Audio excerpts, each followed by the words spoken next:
Hello everyone, आप सभी को प्रभात का नमस्कार। फिजिक्स वेदा ऑनलाइन क्लासेस में आप सभी का स्वागत है। पिछले क्लासेस में हम लोगों ने बात की थी रिफ्लेक्शन के टॉपिक पे ही हमने बात किया था और वहाँ पे हमने angle of deviation main topic हुआ करता था हमारा। आज थोड़ा सा आगे प्रोसीड करेंगे उसी चैप्टर को। जैसे कि आप देख सकते हैं, principle of reversibility, this is our today's topic. Definition: when light strikes on a mirror normally, this one is important, कि लाइट अगर मिरर पे स्ट्राइक कर रही है और खास करके नॉर्मली, जैसा कि हमने नॉर्मल इंसिडेंट के बारे में पढ़ा था कि लाइट 90 डिग्री पे with respect to the surface incident हुई, तो लाइट 90 डिग्री पे रिफ्लेक्ट भी हो जाती है। ठीक है, तो नॉर्मली अगर लाइट इंसिडेंट हुई है, that means angle of incident वहां पे 0 डिग्री है। तो जब एंगल ऑफ इंसिडेंट 0 डिग्री है तो एंगल ऑफ रिफ्लेक्शन भी 0 होगा। उस केस में लाइट में जो डेविएशन होता है वो 180 डिग्री का होता है। एज फॉर एग्जाम्पल हम देख लें, जैसे ये हमारे पास कोई मिरर है, ठीक है ना, this one is our mirror, और इस मिरर पे एक लाइट कुछ इस तरीके से इंसिडेंट हुई, ये this one is our incident ray, ये एंगल 90 डिग्री है। तो पहली बात तो आप इस बात को ध्यान रखिएगा, 90 डिग्री एंगल यहाँ पे इंसिडेंट रे और सरफेस के बीच में लिया गया। This is naught angle of incident, ठीक है। तो एंगल ऑफ इंसिडेंट की आप बात करें तो angle of incident with respect to normal हम कैलकुलेट करते हैं। तो यहाँ पे अगर आप नॉर्मल ड्रॉ करोगे तो नॉर्मल भी तो इसी पे आएगा ना। आप ऐसे अगर यहाँ पे नॉर्मल ड्रॉ करेंगे तो नॉर्मल भी इसी के ऊपर आएगा, ठीक है। तो यहाँ से एंगल कितना हुआ, 0 डिग्री हो गया, क्योंकि नॉर्मल के ऊपर ही इंसिडेंट रे अपनी आ रही है। तो according to law of reflection, अगर एंगल ऑफ इंसिडेंट 90 डिग्री है, 0 डिग्री है, तो फिर एंगल ऑफ रिफ्लेक्शन भी क्या हो जाएगा, 0 डिग्री हो जाएगा। यानी कि लाइट की मजबूरी बन जाती है कि इसी पाथ पे वो वापस लौटेगी, तो ये आपकी हो जाएगी रिफ्लेक्टेड रे। यानी सिंपली आप ऐसे देख सकते हैं कि मिरर पे लाइट इंसिडेंट हुई और इंसिडेंट होने के बाद लाइट उसी पाथ पे वापस लौट गई। This one is important, light इसी पे वापस लौटेगी ऐसे। तो यहां से अगर हम आपसे पूछे कि बताओ डेविएशन कितने का हुआ, तो आने वाली लाइट नीचे थी, जाने वाली ऊपर है, तो इंसिडेंट रे और रिफ्लेक्टेड रे के बीच का जो एंगल है थीटा इज इक्वल्स टू, आप बोल सकते हो 180 डिग्री है, ठीक है। तो in case of principal of reversibility, या फिर आप ये कह सकते हैं कि जब भी नॉर्मल इंसिडेंट का सीन होता है वहां पे हमेशा एंगल ऑफ डेविएशन जो होता है आपका 180 डिग्री का होता है। अब इसके बेसिस पे छोटे छोटे कुछ सवाल हैं, उसको देख लिया जाए। तो पहला सवाल ये, after reflection by m1 for first time the ray retraces its path back, find theta। कह रखा है कि ये लाइट m2 पे पहले इंसिडेंट हो रही है, उसके बाद जब m1 पे पहली दफा इंसिडेंट हो रही है, उसके बाद ये लाइट अपने पाथ को रिट्रेस कर ली। एक बात को और हम ध्यान देंगे, यहाँ पे हमने हालांकि लिखा नहीं है, this one is parallel to, ये जो लाइट इंसिडेंट हो रही है ये m1 के पैरेलल है, इस मिरर m1 के पैरेलल है। अब सवाल में अब ध्यान दीजिए, लाइट पहले इस पे इंसिडेंट हुई। अब जब भी लाइट इंसिडेंट होती है तो ऑब्वियसली बात है कि at the point of incident आप नॉर्मल ड्रॉ करेंगे। तो यहाँ पे आप एक नॉर्मल सबसे पहले तो ड्रॉ करिए, तो ये रहा हमारा नॉर्मल, ठीक है। अब ऑब्वियसली बात है कि नॉर्मल और ये इंसिडेंट है, इसके बीच में कुछ ना कुछ एंगल होगा, इस एंगल को हमने मान लिया आई, ठीक है। अब ये लाइट का यहाँ से रिफ्लेक्शन होगा। सवाल में बोल रखा है कि जब यहाँ से रिफ्लेक्शन हो रहा है लाइट का, तो पहली दफा यहाँ पे इंसिडेंट हो गया, और इंसिडेंट होने के बाद जब मिरर m1 से रिफ्लेक्ट हो रही है लाइट, तो अपने पाथ को रिट्रेस कर रही है, मतलब जिस लाइन पे आ रही है उसी लाइन पे वापस लौट जा रही है। तो ठीक है, एक काम करते हैं, यहाँ से लाइट को आप रिफ्लेक्ट कराओ। तो लाइट यहाँ से रिफ्लेक्ट हुई और अकॉर्डिंग टू क्वेश्चन ये गिवन है कि लाइट इसी पे वापस लौट जा रही है। तो अगर m1 पे, अब सवाल को जरा ध्यान से देखिएगा कि आफ्टर रिफ्लेक्शन बाई m1, यानी m1 से जब लाइट का रिफ्लेक्शन हो रहा है तो लाइट का रिफ्लेक्शन यहीं पे होगा ना, light retraces it's path back, तो लाइट अपने पाथ पे वापस लौट जा रही है, ऐसे लौट जा रही है, फिर से फाइनली ऐसे लाइट निकल जाएगी, ठीक है। और ये हमने अभी जाना, पिछले स्लाइड में आपने देखा होगा कि लाइट ऐसा तब करती है जब लाइट नॉर्मल इंसिडेंट हुई हो। अब देखिए, लाइट अगर 90 डिग्री पे इंसिडेंट हो रही है तो अपने पाथ को फिर से फॉलो करती है, सेम चीज हुबहू यहीं पे हो रही है। इसका मतलब कि ये एंगल जरूर 90 डिग्री रहा होगा, ठीक है। हमें अब यहाँ पे कैलकुलेट क्या करना है, we have to calculate angle theta. पहली बात तो ये कि ये इंसिडेंट रे और ये मिरर m1, शुरू में गिवन था this incident ray was parallel to m1, तो ये एंगल अगर थीटा है तो बाय ज्योमेट्री ये आपके कोरिस्पोंडिंग एंगल्स हो जाएंगे, कोरिस्पोंडिंग एक्सटीरियर एंगल्स, ये भी थीटा हो जाएगा, ठीक है। अगर ये आई है तो आप इसको ऐसे लिख सकते हो, ये पूरा एंगल तो 90 होगा ना, तो इस आई को आप क्या लिख सकते हो 90 माइनस थीटा, क्योंकि ये वाला एंगल थीटा हो गया। अगर ये 90 माइनस थीटा है तो एंगल ऑफ रिफ्लेक्शन ये भी कितना हो जाएगा 90 माइनस थीटा हो जाएगा। ठीक है, अगर ये एंगल 90 माइनस थीटा हो गया, चूंकि ये पूरा एंगल आपका 90 है, तो फिर इसको मजबूरी में क्या बनना पड़ेगा, थीटा बनना पड़ेगा। ठीक है, अब इस ट्रायंगल की आप बात करिए, ट्रायंगल को हालांकि हमने कोई नाम दिया नहीं है, आप इसको नाम दे सकते हैं। ओके, यहाँ पे हमने इसको नाम दे दिया, इसको पॉइंट ए नाम दे दिया, यहाँ पे इसको हमने नाम दे दिया बी, और इस पॉइंट को हमने नाम दे दिया सी। तो in triangle ABC, in triangle ABC, ये बेसिक ज्योमेट्री है, फिजिक्स यहाँ पे खत्म हो चुकी है, सिर्फ मैथमेटिक्स यहाँ पे लगनी बाकी है। तो ये हो जाएगा थीटा प्लस एंगल 90 डिग्री, तीनों एंगल का सम 180 डिग्री होता है। ठीक है, so this is 2 theta plus 90 is equals to 180, 2 theta is equals to 180 minus 90 that is equals to 90 degree. ठीक है, हमने तो थीटा कैलकुलेट करना है ना, so theta is equals to 90 divided by 2 that is 45 degree. तो हमें जो कैलकुलेट करना था वो हमने कैलकुलेट कर लिया, हमें एंगल थीटा ही कैलकुलेट करना था इस सवाल में। तो यहाँ पे फिजिक्स सिर्फ इतनी सी थी कि जिस भी मिरर से बोल रहा है कि लाइट रिफ्लेक्शन के बाद अपने पाथ को फॉलो कर रही है, यानी फिर से रिपीट कर रही है, तो वहां पे at the point of incident जहां से भी रिफ्लेक्शन हुआ है वहां पे आप एंगल 90 डिग्री, मतलब वहां पे लाइट जब इंसिडेंट हुई होगी तो नॉर्मली हुई होगी। अब बात करते हैं इसी एक और सवाल यहाँ पे छोटा सा दिया हुआ है, सेम कॉन्सेप्ट है आपका। इसमें लिखा है कि after reflection by M1 the ray strikes to retrace its path back. तो सवाल में तो कुछ हालांकि इसमें अलग नहीं दिख रहा है, हाँ इस सवाल में एक चीज अलग होगी, आफ्टर सेकेंड रिफ्लेक्शन, सॉरी यहाँ पे गिवन भी है, आफ्टर सेकेंड रिफ्लेक्शन की बात कर रहे हैं, ये सवाल उससे थोड़ा सा अलग है। तो ठीक है, करते हैं फिर। तो सबसे पहले तुझे कि लाइट यहाँ पे सबसे पहले इंसिडेंट हुई और ये लाइट गिवन है पैरेलल टू M2 है, इस M2 के पैरेलल है। तो एक बात तो आप साफ साफ यहाँ पे कह देंगे कि ये एंगल भी कितना हो जाएगा, थीटा होगा। अगर ये थीटा है तो ये थीटा हो जाएगा, बिकॉज M2 और ये incident ray was given parallel to each other, ये दोनों आपस में पैरेलल है। ठीक है, ये थीटा हो गया। यहाँ पे एक नॉर्मल ड्रॉ करते हैं। ठीक है, नॉर्मल ड्रॉ किया, नॉर्मल के रेस्पेक्ट में एंगल का मेजरमेंट करना है, ये थीटा हो जाएगा, तो ये आपका हो जाएगा 90 माइनस थीटा। अब लाइट को हमने रिफ्लेक्ट करानी है। ठीक है, लाइट को रिफ्लेक्ट करा देते हैं फिर। तो यहां से लाइट जब रिफ्लेक्ट होगी तो इतने ही एंगल पे होगी जितने एंगल पे इंसिडेंट हुई थी। तो अब देखिएगा, अगर ये 90 माइनस थीटा है तो ये एंगल भी आपका हो जाएगा 90 माइनस थीटा। ठीक है, एंगल ऑफ इंसिडेंट बराबर एंगल ऑफ रिफ्लेक्शन। लाइट कहां पे इंसिडेंट हो चुकी है, मिरर M2 पे। अब M2 से फिर से इसका रिफ्लेक्शन होगा, तो एक काम करते हैं ना कि M2 पे जहां पे लाइट इंसिडेंट हुई है वहां पे फिर से हमें नॉर्मल ड्रॉ करना पड़ेगा। तो यहाँ पे एक हमने ऐसे नॉर्मल ड्रॉ कर लिया, ये हमारी हो गई नॉर्मल। ठीक है, अब जितने भी एंगल पे लाइट यहाँ इंसिडेंट हुई है, अब उस एंगल की बात हालांकि हम बाद में कर लेंगे, लेकिन एक चीज यहाँ पे जो कमाल की गिवन है वो ये है कि जब सेकेंड टाइम रिफ्लेक्शन हो रहा है मिरर M1 से, तो लाइट अपने पाथ को रिट्रेस बैक कर रही है। यानी कि देखो, फर्स्ट टाइम तो यहाँ पर रिफ्लेक्शन हुआ मिरर M1 से, सेकेंड टाइम अब यहाँ से जब लाइट रिफ्लेक्ट होके आएगी मिरर M1 पे फिर से इंसिडेंट होगी, उसके बाद उसका रिफ्लेक्शन होगा। तो पहले यहाँ से लाइट को रिफ्लेक्ट करा के यहाँ तक पहुंचाए हम लोग। तो यहाँ से लाइट रिफ्लेक्ट हुई, सॉरी यहाँ से लाइट रिफ्लेक्ट हुई, और सवाल के हिसाब से, सवाल में ये गिवन है, ये इंपॉर्टेंट है, ये आप जरा ध्यान दीजिएगा। सवाल में ये दिया हुआ है कि जब यहाँ पे रिफ्लेक्शन होगा इसका, भाई ऑब्वियस सी बात है कि अब यहाँ से दोबारा रिफ्लेक्शन होने वाला है।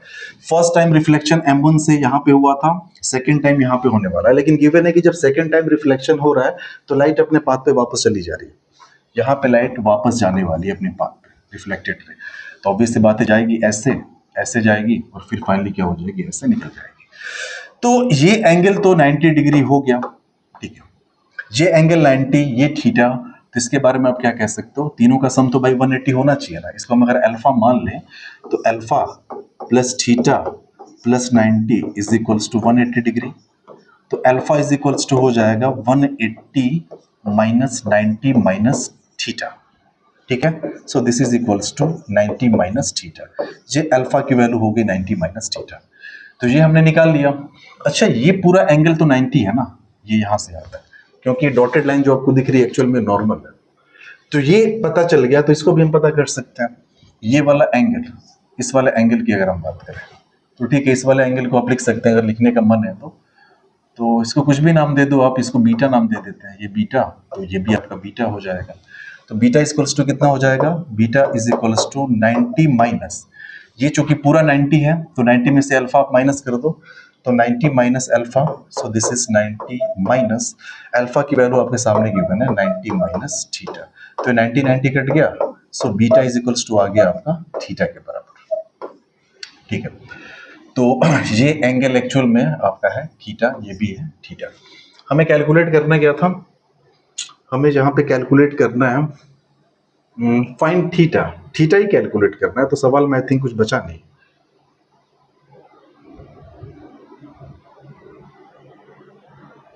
ओके,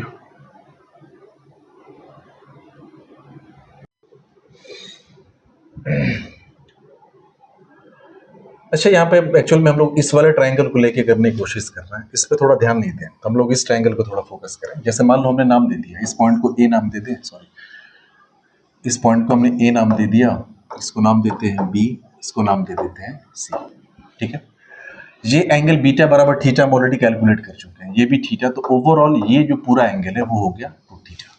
ठीक है, अब ट्रायंगल ए बी सी में वहां से हम कैलकुलेट कर सकते हैं, तो इन ट्रायंगल ए बी सी, तो यहीं पे लिख दे रहे हैं in triangle A B C, ABC में दिस एंगल प्लस ये पूरा एंगल इज इक्वल्स टू 180 होना चाहिए। इसका मतलब कि 90 plus theta plus 2 theta is equals to 180 degree. भाई ये थीटा है, ये थीटा है, तो पूरा एंगल 2 थीटा हो गया। इसका मतलब 3 theta is equals to 180 minus 90, तो यहां से मिला 3 theta is equals to 90 degree, which implies theta is equals to 30 degree. ये 30 डिग्री आंसर आ जाएगा इसका। ये थोड़ा सा डायग्राम इसमें बहुत ज्यादा मैसी हो जाता, दिक्कत होती है। तो बेसिक ज्योमेट्री यहाँ पे यूज हुई है एंड नथिंग एल्स। तो बाकी अगर ऐसे सवालों में आपसे एंगल ऑफ डेविएशन की बात करें तो एंगल ऑफ डेविएशन हमेशा ही आपका 180 डिग्री होगा। ठीक है, क्योंकि जो लाइट यहाँ से वापस लौटी है वो फिर से अपने पाथ को फॉलो करेगी, और जब वापस लौटेगी तो ऐसे लौटेगी, मतलब आने वाली लाइट ऐसे आई थी और जो फाइनली जा रही है वो ऐसे जा रही है, तो एंगल यहाँ पे कितना हो जाएगा, 180 डिग्री हो जाएगा। ठीक है, आगे बात करते हैं mirror length to see complete image, यानी कि एक आदमी है कोई, वो अपनी कंप्लीट इमेज देखना चाहता है, तो मिरर की लंबाई मिनिमम कितनी होनी चाहिए।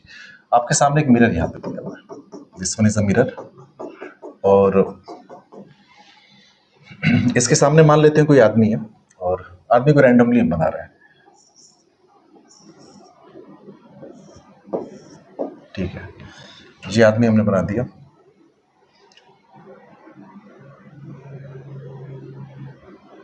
चलिए ऐसे ही रहने देते हैं, कुछ कुछ पॉइंट्स को यहाँ पे मार्क करते हैं। ये तो हेड है इंसान का, यहाँ पे भाई यहाँ पे कहीं ना कहीं आंख होगी।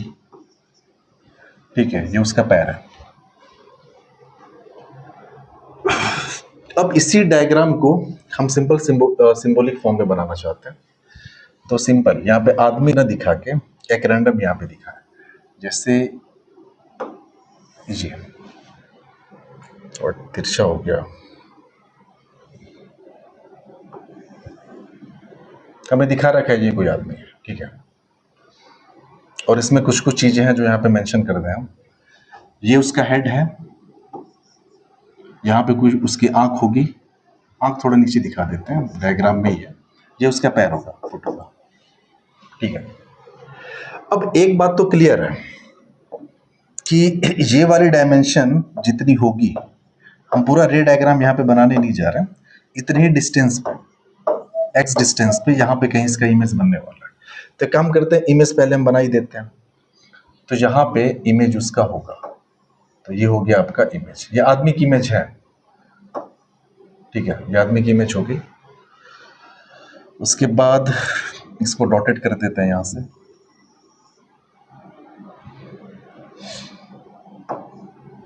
ये भाई जितना बड़ा आदमी होगा, अगर मान लो h हाइट का है, इसकी हाइट अगर हम h मान लें, तो ये जो इमेज बनी है इसकी हाइट भी h ही होगी। ये बेसिक चीजें हैं। अच्छा, आदमी अपने सर को कब देख पाएगा? जब सर से लाइट मिरर पे इंसिडेंट हो और फिर से कहाँ पे पहुंचे? आँख तक पहुंचे। तो ठीक है, अब उस वाले प्रोसेस को हम लोग करते हैं। तो हमने क्या किया कि सर से लाइट रे हम लेके आ रहे हैं, कहीं भी इंसिडेंट करा दो। तो यहाँ से लाइट रे, माफ करिएगा क्या हो जा रहा है, यहाँ से लाइट लेके आए, इंसिडेंट हुई, और इंसिडेंट होने के बाद जब लाइट यहाँ से रिफ्लेक्ट होगी तो वो पहुंचेगी आदमी की आंख तक। ठीक है, ये चीज है। दूसरी, पैर वो कब देख पाएगा? तो आप बोलोगे पैर से लाइट ऐसे मिरर पे इंसिडेंट होगी, कहीं भी इंसिडेंट करा दो और वहां से लाइट जब आंख पे पहुंचेगी तो फिर वो अपने पैर को भी देख पाएगा। इसका मतलब कि अब आप देखेंगे कि यहां से सर से लाइट इंसिडेंट हुई है, ये सर से लाइट इंसिडेंट हुई है मिरर पे, रिफ्लेक्शन के बाद आदमी की आंख तक पहुंची, अपने सर को देख पा रहा है।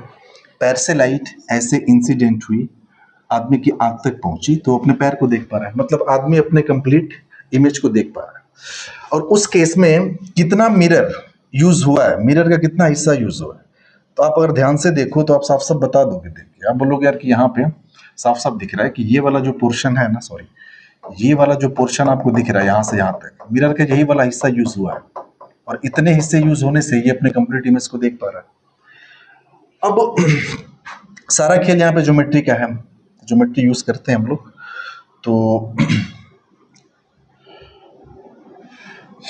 पहले तो परपेंडिकुलर ड्रॉप करें, तो ये परपेंडिकुलर ड्रॉप किया ऐसे, ठीक है। यहाँ पे परपेंडिकुलर ड्रॉप कर लो तो ये ड्रॉप किया ऐसे, ठीक है। एक बात तो साफ है कि ये एंगल अगर थीटा है तो ये भी एंगल थीटा होगा, ये एंगल अगर अल्फा है तो ये भी एंगल क्या होगा? अल्फा।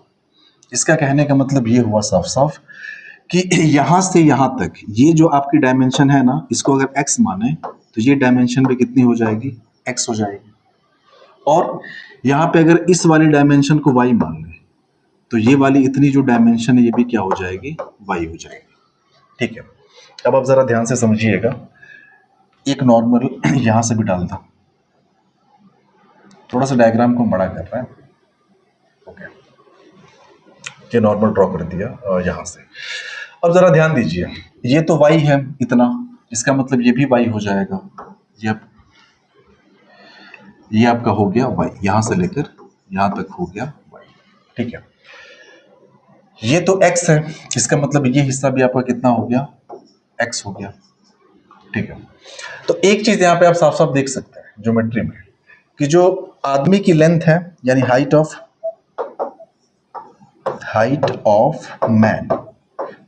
मैन कितना है? तो हाइट ऑफ मैन हमने स्मॉल h मान रखा था, और स्मॉल h की वैल्यू किसके बराबर हो जाएगी? y plus x plus x, मतलब 2y प्लस 2x के बराबर हो जाएगी। तो आप इसको ऐसा लिख सकते हैं 2x प्लस y, ठीक है। दूसरी बात, अगर हाइट ऑफ मिरर हम देखें, हाइट ऑफ मिरर, तो जब आप हाइट ऑफ मिरर देखोगे तो ये वाला हिस्सा, इसको मान लें कैपिटल H, ये हाइट ऑफ मिरर है, तो capital H is equals to सिर्फ और सिर्फ x प्लस वाई, यानी कि ये x प्लस ये y, इतना ही मिरर का हिस्सा यूज हुआ है, ठीक है। अब x प्लस वाई अगर आप यहां से निकालोगे, x प्लस वाई अगर आप कैलकुलेट करना चाहें तो x plus y is equals to 2 को इधर कर लो तो ये हो जाएगा स्मॉल h बाई 2, यानी इस x प्लस वाई की जगह पे हम लिख सकते हैं स्मॉल h बाई 2। ये स्मॉल h क्या है? तो ये तो एक्चुअल में हाइट ऑफ मैन है ना, तो height of man divide by 2। तो आपने देखा ये कैपिटल H क्या है, सॉरी कैपिटल H तो हाइट ऑफ मिरर है। तो साफ साफ यहाँ पे दिख रहा है कि जो मिरर की लंबाई होनी चाहिए वो मैन की लंबाई की आधी होनी चाहिए, यानी कोई अगर 6 फीट का आदमी है, वो अपनी कंप्लीट इमेज देखना चाहता है तो उसे कम से कम 3 फीट लंबा मिरर चाहिए होगा, ठीक है। ये सबके लिए होता है, अगर 10 फीट का है तो कम से कम 5 फीट लंबा चाहिए होगा उसको मिरर, तो मिरर की जो लेंथ होगी वो आधी होगी। एक सवाल ये भी पूछ देता है कि इसको थोड़ा दूसरे तरीके से भी हम देख सकते हैं, आप चाहें तो यहाँ पे यूज कर सकते हैं सिमिलरिटी का, ठीक है। सिमिलरिटी का यूज करके भी थोड़ा सा देख लेते हैं। इस लाइन को हम पीछे ऐसे बढ़ा सकते हैं, बढ़ा दिया हमने, इस लाइन को ऐसे आप पीछे बढ़ा सकते हैं, ये बढ़ा दिया। तो देखिए यहाँ पे एक ये छोटा वाला ट्राइंगल दिख रहा है, और एक ये पूरा बड़ा वाला ट्राइंगल दिख रहा है। ट्राइंगल की हम नेमिंग भी यहाँ पे कर दे रहे हैं। इसको आप नाम दे दो ए, इसको नाम दे दो बी, ठीक है। ये पॉइंट को नाम दे दो, ये तो हमारी आंख है तो ई ये हो ही गया, और साथ ही साथ ए बी ई, और ये हो जाएगा, इसको नाम दे दो सी और इसको नाम दे दो डी। तो अब ध्यान से देखिए यहाँ पे, एक तो बड़ा वाला ट्राइंगल हम ले रहे हैं ए बी सी, ए बी ई, तो in triangle A B E and एक छोटा वाला ट्राइंगल आप ले लो ई डी सी, इसको ले लो ट्राइंगल ई डी सी। साफ साफ देख के लग रहा है कि जो ट्राइंगल्स हैं ये दोनों सिमिलर हैं, तो जब सिमिलर है तो कॉरस्पॉन्डिंग साइड्स का रेशियो जो होगा वो बराबर होगा। तो बड़े वाले ट्राइंगल में अगर आप ये पूरी डायमेंशन लो यहां से लेकर यहां तक, तो ये आपका हो जाएगा 2x डिवाइडेड बाई, तो फिर छोटे वाले का सिर्फ इतना लेना पड़ेगा डायमेंशन, जो कि हो गया x के बराबर 2x by x is equals to. बड़े वाले का अगर ये वाला डायमेंशन लोगे स्मॉल h, तो फिर छोटे वाले का कौन सा डायमेंशन लेना पड़ेगा, ये लेना पड़ेगा कैपिटल H, ठीक है। ये x कट गया, तो हमें क्या कैलकुलेट करना है, कैपिटल H कैलकुलेट करना है ना। So capital H is equals to 2 को इधर कर लो, so this is small h by 2। तो आपने देखा कि सिमिलरिटी का यूज करके तो और भी आसान है, इससे भी आप पता कर सकते हो कि जो मिरर की लेंथ होगी, required length of mirror, that will be half of the length of the man, ठीक है। बाकी rotation of object and mirror, तो इसको जरा हम देखते हैं कि ऑब्जेक्ट को अगर रोटेट कर रहे हैं तो क्या फर्क पड़ता है। तो एक हमने बनाया यहाँ पे, ये हमारा हो गया mirror, this one is our mirror. इसके सामने एक प्रिंसिपल एक्सिस दिखा देते हैं, तो ये हमारी हो गई प्रिंसिपल एक्सिस। एक ऑब्जेक्ट यहाँ पे रख दिया हमने, ये आपका हो गया ऑब्जेक्ट, ठीक है। अब इसका इमेज कहाँ बनेगा, तो आप साफ साफ बोलोगे यार कि अगर x डिस्टेंस पे है ना ये मिरर से, तो x डिस्टेंस पे पीछे इसका इमेज बनेगा, ठीक है ना, इसी लाइन पे बनेगा, तो ये हो गया इसका इमेज, ठीक है। सवाल में पहले तो हम देखते हैं रोटेशन ऑफ ऑब्जेक्ट की बात कर लें कि ऑब्जेक्ट को अगर रोटेट करें तो क्या होता है। रोटेशन ऑफ ऑब्जेक्ट, अब हमने क्या किया, ऑब्जेक्ट को रोटेट करके हम यहां पे लेके चलेंगे, ठीक है। ये हमारा अब आपका ऑब्जेक्ट है। जब ऑब्जेक्ट को लेके गए तो इमेज के साथ क्या हुआ होगा, तो सबसे पहले तो ये यहां से आप एक लाइन ड्रॉ करिए, ये देखने के लिए कि हम कितना रोटेट किए। तो मान लो कि यहां से लेकर यहां तक हम थीटा डिग्री रोटेट कर दिया ऑब्जेक्ट को, ऑब्जेक्ट अब यहां ना हो कि ऑब्जेक्ट यहां पे आ गया। हम आपसे बोले कि अच्छा बताओ इमेज अब कहां पे बनने वाली है, तो इमेज कहां पे बनेगी, तो इसी लाइन पे जो परपेंडिकुलर बाइसेक्टर होता है ना प्लेन मिरर के केस में, उसी परपेंडिकुलर बाइसेक्टर पे इमेज बनेगा। तो यहाँ पे ऑब्जेक्ट है तो जो इमेज होगा वो यहाँ पे बन जाएगा, ठीक है। इसका मतलब साफ साफ आप देख रहे हैं, ये ऑब्जेक्ट की पहली पोजीशन थी, ये ऑब्जेक्ट की सेकंड पोजीशन है, ये इमेज की पहली पोजीशन, ये इमेज की सेकंड पोजीशन। तो इमेज पहले यहाँ पे बना करती थी, अब इमेज यहाँ बन रही है, मतलब इमेज भी यहाँ से यहाँ तक रोटेट करके गई है। ऑब्जेक्ट यहाँ पे रोटेट करके हमने यहाँ भेज दिया, इमेज रोटेट करके यहाँ पे आ गई। तो कितना रोटेट की है अगर जेन्युइनली उसकी बात की जाए तो ठीक है, यहाँ से आप एंगल देखना है हमें, तो एंगल अगर आप देखेंगे तो एंगल ये भी उतना ही निकल के आएगा बाई ज्योमेट्री। अगर ये थीटा है तो ये भी क्या हो जाएगा, थीटा हो जाएगा। फर्क सिर्फ इतना बड़ा है ना कि ऑब्जेक्ट अगर क्लॉकवाइज रोटेट किया है तो इमेज जो है वो एंटी क्लॉकवाइज रोटेट की है। यहाँ पर ये भी आप ध्यान रखिएगा, अगर ये डिस्टेंस y है तो ये भी डिस्टेंस क्या हो जाएगी, यहाँ से यहाँ तक y हो जाएगी। तो एक स्टेटमेंट लिख सकते हैं, if we rotate the object by angle theta, then the image will rotate the same angle, वो भी उतना ही रोटेट करती है, same angle in opposite sense, this one is important। In opposite sense कहने का मतलब कि ऑब्जेक्ट अगर क्लॉकवाइज रोटेट किया तो इमेज जो होगी वो एंटी क्लॉकवाइज रोटेट करेगी, ठीक है। तो देखो इस पर डायरेक्टली कोई सवाल तो आता नहीं है, बस इसका यूज करके हो सकता है किसी बड़े सवाल में इसका यूज किया जाए, इस पर डायरेक्टली कोई सवाल आपको देखने को मिलेगा नहीं। तो नेक्स्ट हम बात करेंगे रोटेशन ऑफ मिरर की, और ये थोड़ा सा इंपॉर्टेंट हो जाता है। तो सबसे पहले तो वही अपना डायग्राम बना लिया जाए। तो एक चलो मिरर हमने कुछ ऐसे बना लिया, ये हमारा मिरर है। एक मिनट, क्योंकि रोटेशन ऑफ मिरर की बात कर रहे हैं तो यहाँ पे मिरर के दो सीन आपको देखने को मिलेंगे और दोनों सीन हम अलग अलग कलर से ड्रॉ करने की कोशिश करेंगे ताकि क्लियरिटी हो। तो एक यहाँ पे पहले तो नॉर्मल ड्रॉ करते हैं। ओके, एक लाइट इंसिडेंट हो रही है इस पे, तो कोई लाइट हम ऐसे इंसिडेंट करा दिया हमने। अब जितने डिग्री पे इंसिडेंट हुई है उतने डिग्री पे क्या हो जाएगी, यहाँ से रिफ्लेक्ट हो जाएगी। ठीक है, ये मिरर एम, ठीक है ना, ये आपकी हो गई इंसिडेंट रे और ये आपकी हो गई रिफ्लेक्टेड रे। ये एंगल अगर थीटा है तो ये एंगल भी कितना रहा होगा, थीटा रहा होगा। ठीक है, अब हम कर क्या रहे हैं कि ये इंसिडेंट रे किसी ऑब्जेक्ट से निकली होगी, उसमें हम ज्यादा इंटरेस्टेड नहीं है। रोटेशन ऑफ मिरर हम पढ़ने जा रहे हैं, तो मिरर को हम रोटेट कराएंगे, रोटेशन ऑफ मिरर।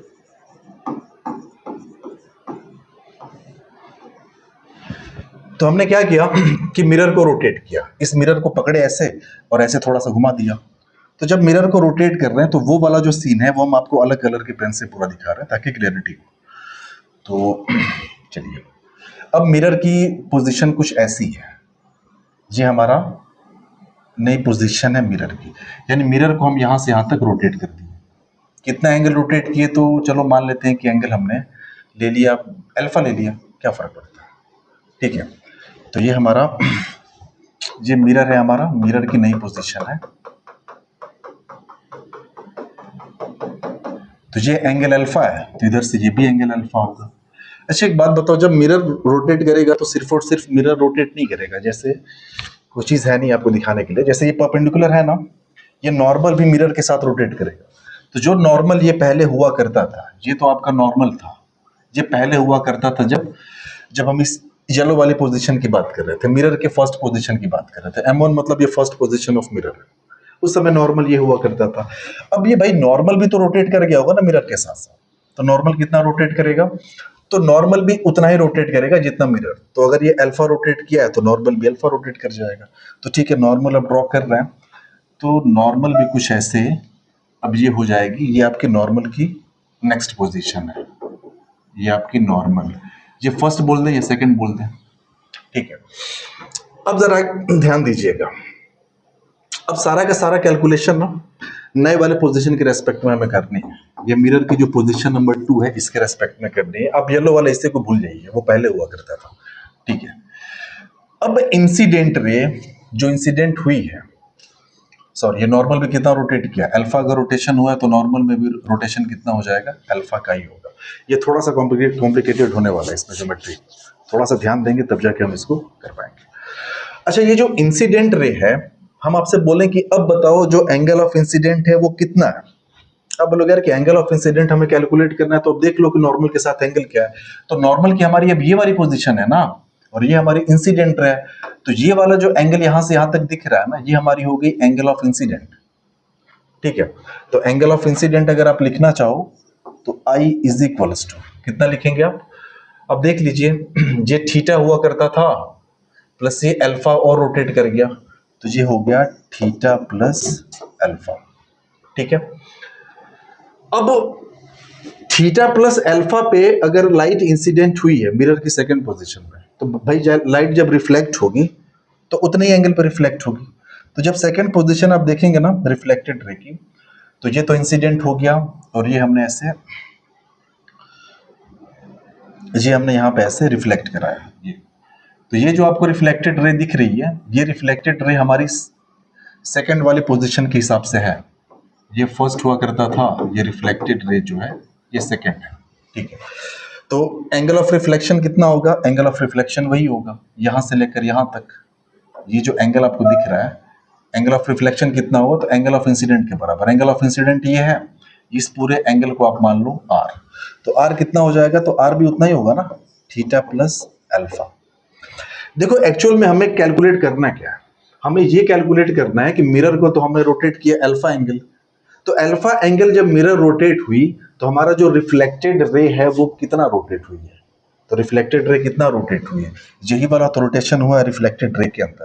अगर आप रोटेशन की बात देखोगे तो यहाँ से लेकर यहाँ तक का हमें एंगल निकालना है, क्योंकि पहले रिफ्लेक्टेड रे ये हुआ करती थी, अब रिफ्लेक्टेड रे ये होगी, तो ये वाला एंगल हमें निकालना है। अब इसको आप निकालिए, कैसे निकालेंगे हम, तो फिर से वही ज्योमेट्री, चलिए अगर हम इस पूरे एंगल की बात करें, थोड़ा ध्यान दीजिएगा, हम ये इंसिडेंट रे है हमारी, और साथ ही साथ ये वाली जो है वो रिफ्लेक्टेड रे है, ठीक है, और ये नए वाले मिरर की पोजीशन के हिसाब से। तो इस पूरे एंगल की अगर हम बात करें, इस पूरे एंगल की यहां से लेकर यहां तक, तो ये एंगल कितना हो जाएगा, angle of incident plus angle of reflection. तो ये I plus R is equals to twice of, क्योंकि आई और आर बराबर है, ये हो जाएगा थीटा प्लस अल्फा, या फिर आप इसको लिख सकते हो 2 थीटा प्लस 2 अल्फा, ठीक है। दूसरा, हमें सिर्फ और सिर्फ इतना एंगल निकालना है, ये वाला एंगल निकालना है, ये कि ये एंगल हुआ कितना है, ठीक है ना, ये कितना रोटेट हुई है। तो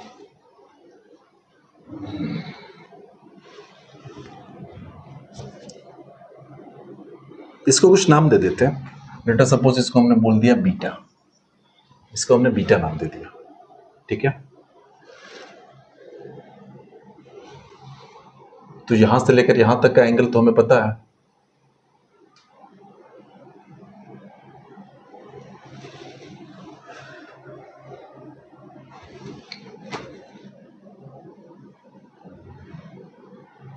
अच्छा बीटा अगर आप देखोगे ना, तो ये अल्फा हो गया यहां से लेकर यहां तक, तो ये वाला जो एंगल हो जाएगा ट्वाइस ऑफ अल्फा होगा, या ट्वाइस ऑफ अल्फा, बीटा बराबर अल्फा का सीधा डबल हो जाएगा। यानी कहने का ये मतलब हुआ कि अगर मिरर को आपने अल्फा रोटेट किया, तो जो आपकी रिफ्लेक्टेड रे है वो 2 अल्फा रोटेट कर गई, और यहाँ पे उसी सेंस में रोटेट हुई है, ठीक है। तो यहाँ पे फाइनल कंक्लूजन आप लिख सकते हैं कि when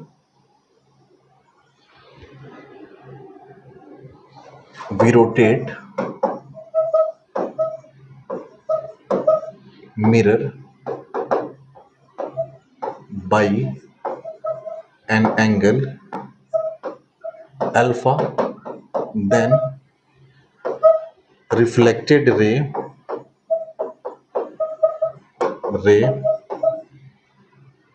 rotates by angle 2 alpha. अगर इसको अल्फा रोटेट किया तो जो रिफ्लेक्टेड रे है वो 2 अल्फा रोटेट करेगी इन द सेम सेंस, ये इंपॉर्टेंट है, इन द सेम सेंस, ठीक है। तो इसमें पूरा पूरा सारा का सारा इसमें ज्योमेट्री ही यूज हुआ है एंड नथिंग एल्स।